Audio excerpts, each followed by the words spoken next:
Verban Minahasa dan VOC 1679 dan Nadar Kontrak 1699 dari Persekutuan Setara menuju Paya, subordinasi kolonial. Tulisan ini mengkaji secara kritis hubungan politik antara masyarakat Minahasa dan Verenigda Oost-Indische Company, disingkat TOC, melalui dua peristiwa kunci, yaitu Verban 10 Januari tahun 1679 dan Nadar Kontrak 10 September 1699.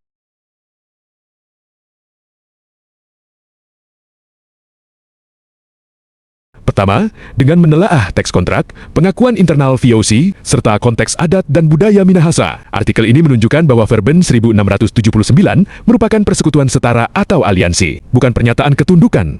Sebaliknya, kontrak 1699 merepresentasikan perubahan ideologis Miloji menuju subordinasi hukum dan politik. Perlawanan Minahasa terhadap kontrak 1699 dipahami sebagai pembelaan terhadap perjanjian awal dan kedaulatan adat, bukan pembangkangan terhadap otoritas yang sah.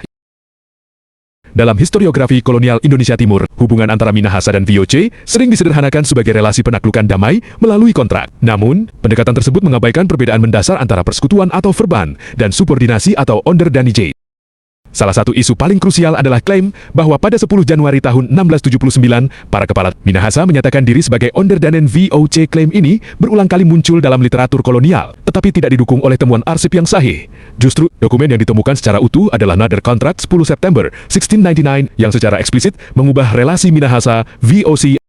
Kedua, artikel ini bertujuan untuk mengklarifikasi status Verban 1679, menganalisis pergeseran ideologis dalam kontrak 1699, dan menjelaskan akar perlawanan Minahasa terhadap VOC pada akhir abad ke-17, yang puncaknya terjadi pada Perang Tondano 1808 sampai ke 1809. Konteks sejarah Minahasa dan VOC. Sebelum kedatangan VOC, Minahasa terdiri dari sejumlah walak yang otonom, dipimpin oleh tonaas atau kepala adat.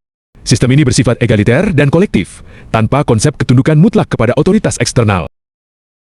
Konflik besar pertama dengan Spanyol pada 1644 sampai 1645 menempatkan Minahasa sebagai aktor militer aktif, bukan korban pasif. VOC hadir kemudian sebagai sekutu strategis, khususnya dalam upaya untuk menghancurkan armada laut Spanyol di perairan Minahasa. Sejak 1654, perundingan antara Minahasa dan VOC telah berlangsung lama dan alot. Baru sekitar 25 tahun kemudian, tercapai kesepakatan yang dikenal sebagai Verban ke-1679.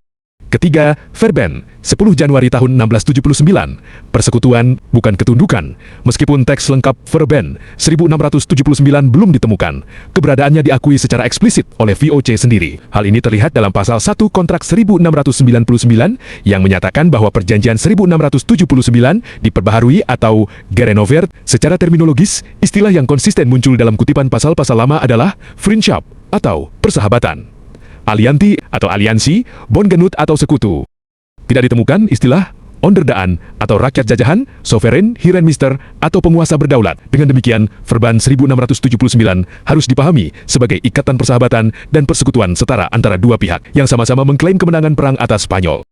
Keempat, kontradiksi arsip VOC. Pendahuluan kontrak 1699 secara tegas menyatakan, Enin kontrak afgesloten op 10 Januari tahun 1679 is niet teruggevonden. Namun, pada saat yang sama, pasal 1 kontrak 1699 menyatakan bahwa perjanjian 1679 diperbaharui dan harus dipatuhi. Kontradiksi ini menunjukkan bahwa VOC mengakui eksistensi Verban 1679 tetapi menolak atau meniadakan isi politiknya yang bersifat setara.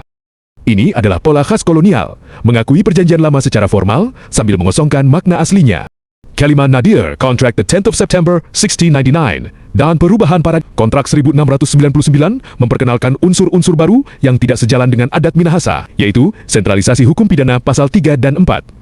Kepala walak wajib menyerahkan pelaku kejahatan kepada VOC. Penghapusan kedaulatan perang dan damai pasal 7. Walak tidak boleh berperang atau berdamai tanpa izin VOC. Penentuan musuh oleh VOC pasal 6. Minahasa harus menjadi musuh VOC dan sahabat VOC tanpa pengecualian.